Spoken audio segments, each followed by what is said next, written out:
Hi everyone, I'm Joe Solid, and if the other group members want to introduce themselves. Sorry, I was having trouble unmuting myself here, but now I'm good. I'm Lorenzo Paganotti. And I'm Danielle Tomaso. And we're working with Caleb Stratton, who is the Chief Resilience Officer of the City of Hoboken, with the responsibilities of overseeing the city's infrastructure projects and carrying out the mayor's resiliency priorities for the city. And he is also the city's assistant business administrator. And we're going to take you through our project today, which is developing the Hoboken Resilience Primer as a tool to explain and evaluate adaptation through performative metrics. All right, so our agenda today, we'll take you through the problem statement that we scripted, and that kind of has guided our research to date, focusing specifically on the City of Hoboken's resilience efforts post-Sandy. We'll explain to you what this final deliverable of the Hoboken Resilience Primer is. We're gonna briefly connect our project to the UN Sustainable Development Goals. We'll touch upon emerging facets of resilience as we have a real-time case study with COVID-19 right now. And then we'll take you through some of the project activities going forward, followed by questions. All right, thank you, Joe. So to give you guys a background that explains our motivation for this research, Hoboken is a low-lying coastal community that was superimposed over wetlands. And it's no secret to anybody that, with temperatures increasing, sea levels rising, and storms become more and more frequent and intense, not only Hoboken, but across the world, the city is especially vulnerable to climate-related events, right? The good news is that Hoboken understands that climate change is escalating these threats, and they're preparing. So since Hurricane Sandy, the city has made great strides to build resilience and support long-term sustainability, even attracting national news coverage when the Department of Housing awarded the city over $200 million for the construction of a flood wall in Hoboken for the Rebuild and Design project. And Hoboken was also designated as a role city model for flood migration practices by the UN. It's a special office of the UN called the Disaster Risk Reduction. And most recently, we have Hoboken was also designated as a LEED Gold certified city. So there's a lot of projects happening. There's a lot of movement. And there's most recently over $600 million available in capital funding to support those recovery and resilient projects in the city.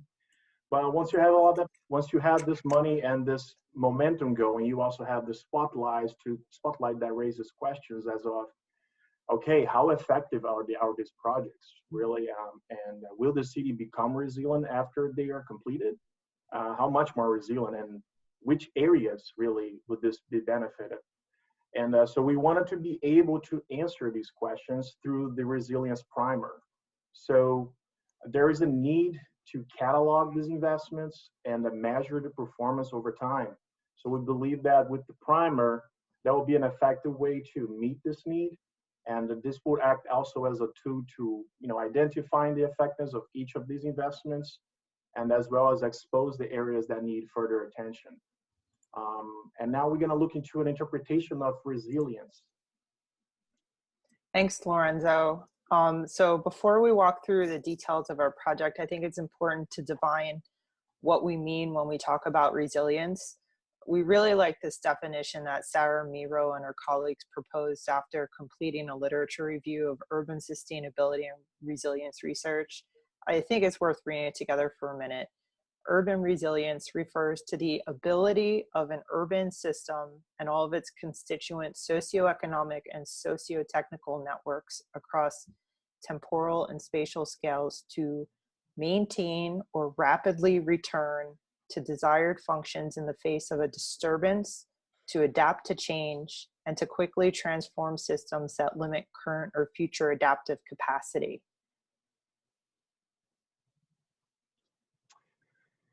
So knowing that, given the definition of resilience, we also need to contextualize this to what that actually means to Hoboken, right? So for our background research, the primary point of the starting point per se was the Hoboken's master plan. The latest revision was adopted in the late 2017. And this master plan covers many different areas such as coastal and rainfall flooding, drinking water, energy, land use, all the way to waste management. And because of a great portion of our work has to do with assigning metrics, performance indicators for those projects in Hoboken, choosing an adequate framework and the methodology is very, very important. So Danielle just mentioned a general definition of resilience that we all agreed, but it's our interest then to find the definitions that are most relatable to Hoboken, right? And another contribution to our research comes obviously from white paper researches and other case studies that have lessons learned and comparable scenarios that apply to Hoboken. And finally, you see here on the right-hand side this chart that looks pretty interesting. This is the ARUP City Resiliency Index. This ARUP is a framework that is supported by the Rockefeller Foundation. And the city of Hoboken has gone through an ARUP assessment in the past. So we thought it would be logical to expand on this model that they already apply. So if you look at the circle here, just to have a general base of what this framework do. On the outer rings in gray, you see the leadership strategy. Those are the dimensions. Those are the overarching dimensions of the project. And the inner layers here in yellow are your goals. So you have 12 goals, 4 dimensions, and 52 indicators. And our idea was to select projects that we want to focus on, let COVID allow us to go there and do this research. But we were looking to specific projects and try to either expand their evaluation based on the ARUP or create new indicators that will be applicable for our research. And here is just the result of the current assessment. I'm not going to drive into this too much because it's a lot of information. But just quickly, you see that the ones that are more in green and darker green have a better performance, and the yellow, obviously, turning to red is the worst performance. So we can see that the strengths are laying, especially on the leadership and strategy. The city is well organized and taking actions. But then when you look at the vulnerability and the weaknesses, you have the human piece, the minimal human vulnerability. And that's mostly related to the high cost of living. It's kind of prohibitive to live in Hoboken, and also food costs and freaking water main breaks that they have. So now let's look into the impacts of resilience. Okay, so what impacts resilience? We need to look at this from a broad sense and then close it down specifically on Hoboken. So there are stressors and shocks. Stressors are slow-moving adversities that affect the city over a long period of time, and shocks are the immediate and intense events that can cause harm and have potential to bring unprepared city to a standstill. And as we're in a current state in COVID during this pandemic, that would be an example of a shock. And then how is resilience measured? It's really the community's ability to overcome shocks and stressors that I just talked about. So the goal of Hoboken is to enhance the resilient capacity through resiliency development. And that is, and our project is important because we're seeking to measure the efficacy of Hoboken's resilience using the performative metrics of their existing programs, projects, and systems.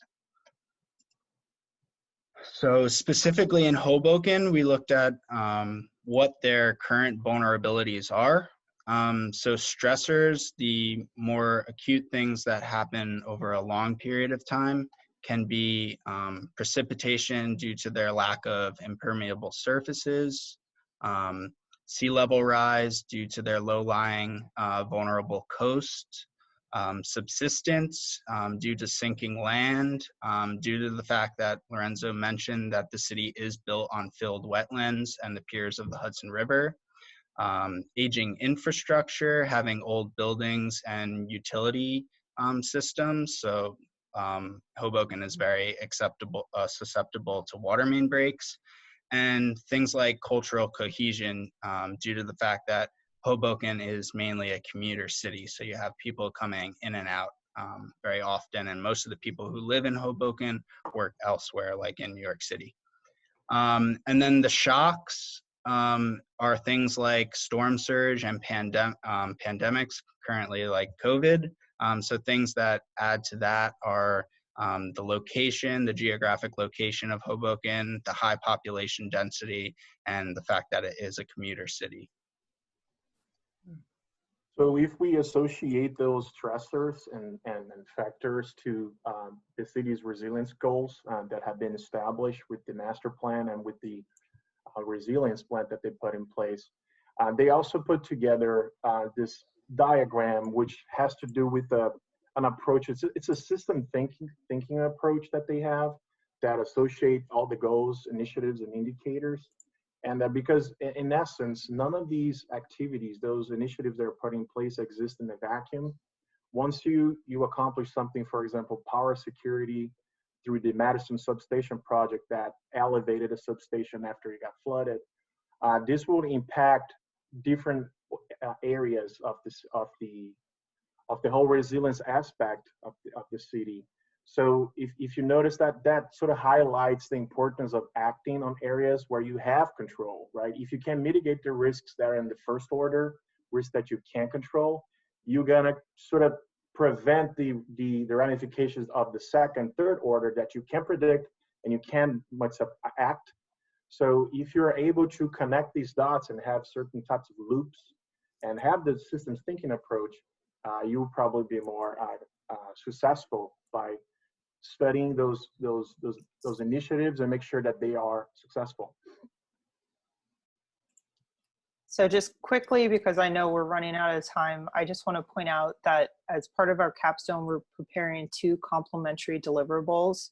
It's the final capstone report and the Hoboken Resilience Primer, which Lorenzo gave a really good introduction to.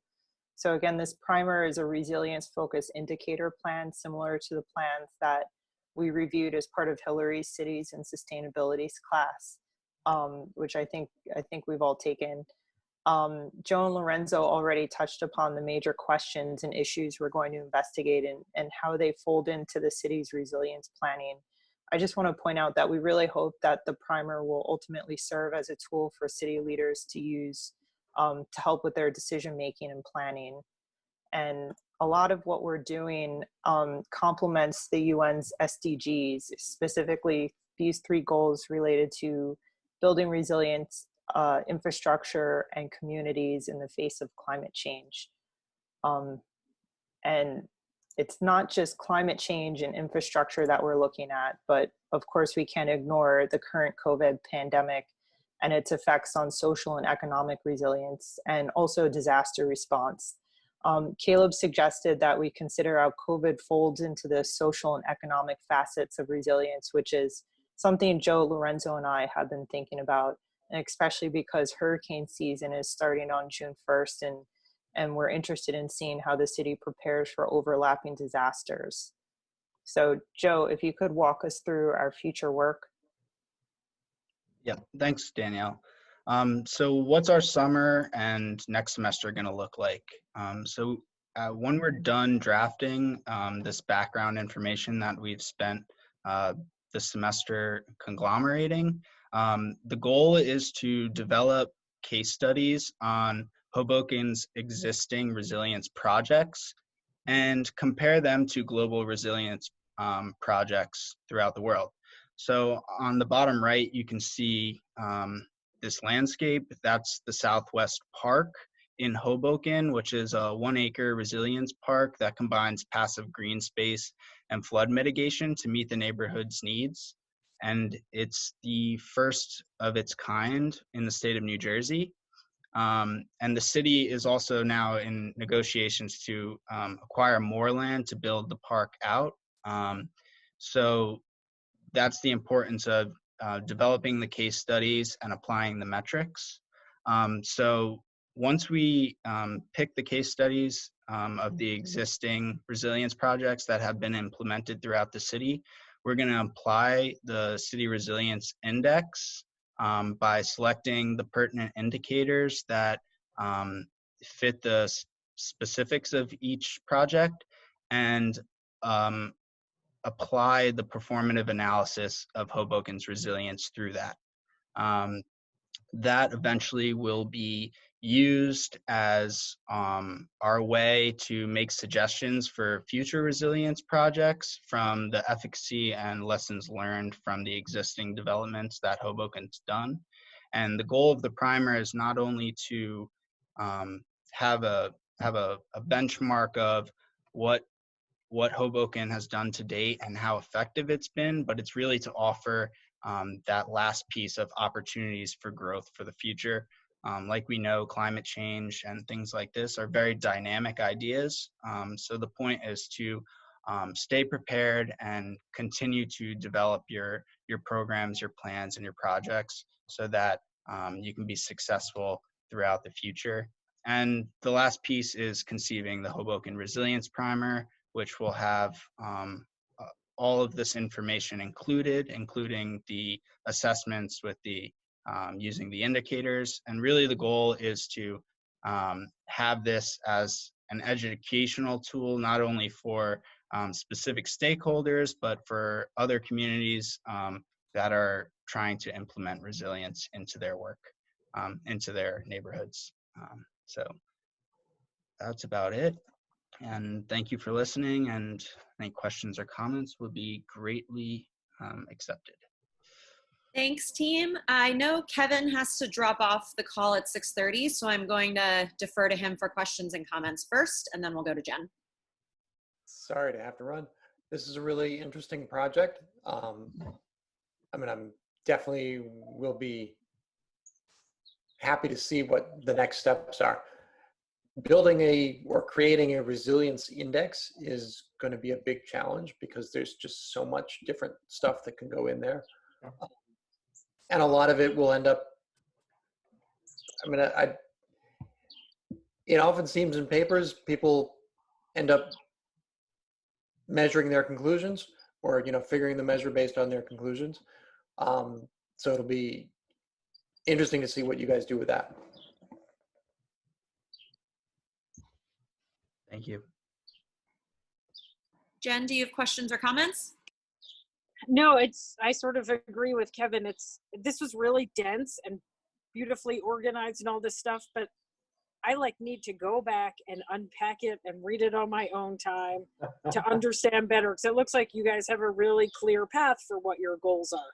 I am a little unclear because like I said, I'd like to go back and see the resiliency index. It looks like you're comparing it to existing resiliency indices, right? Did I miss something there? Because I was so focused on all the details. The index that we're using is the City Resilience Index produced by ARUP and the Rockefeller Foundation, and that's what will be applied to the existing projects and programs that Hoboken currently has in place. So we chose that specific index aside from the many other ones that are available due to the fact that Hoboken had already worked with that index to produce an overarching assessment, and we want to dive deeper onto the specific assessment of specific projects and programs. Got it. Okay. Yeah, that makes sense. And I think then it makes your task a little more clear because you're comparing against an existing, trying to create your own metric for successes, like Kevin suggested. That's really hard. Yeah, that was one of the anticipated challenges that we discussed, at which, okay, if we need to come up with our own framework, this will be completely, unachievable in 1 year in a group of 3 people. So having a framework that's been in place and it's been applied already that we can expand from. That gives a lot of leverage to elaborate on that and perhaps dive into the projects that, like you mentioned before, the things that we like better, where we have more expertise to. So, and myself, for example, I'll dive into the engineering. I'll assume Danielle would do something else and Joe something else, and we can then combine that information to perhaps polish the result that we have from the ARUP Resilience Index. Got it. Well, that makes sense. And one thing I would say is, think about your case studies carefully, right? Case studies can't always be the successes. They also have to include the failures and the aspects of successful projects that may not have met goals, because we all know it's virtually impossible to create the perfect project, especially as, the goals keep changing. Right. And don't forget social resiliency. No, we're not forgetting that. I promise. Okay.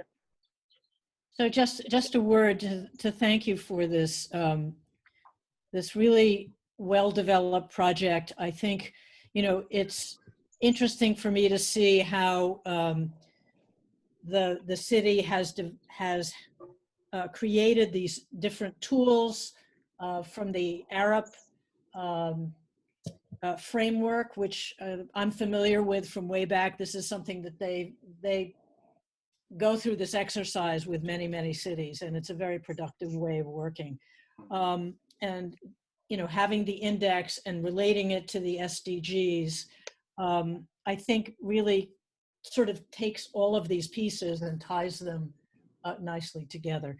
It would be helpful for us to really see what would be examples of the metrics that,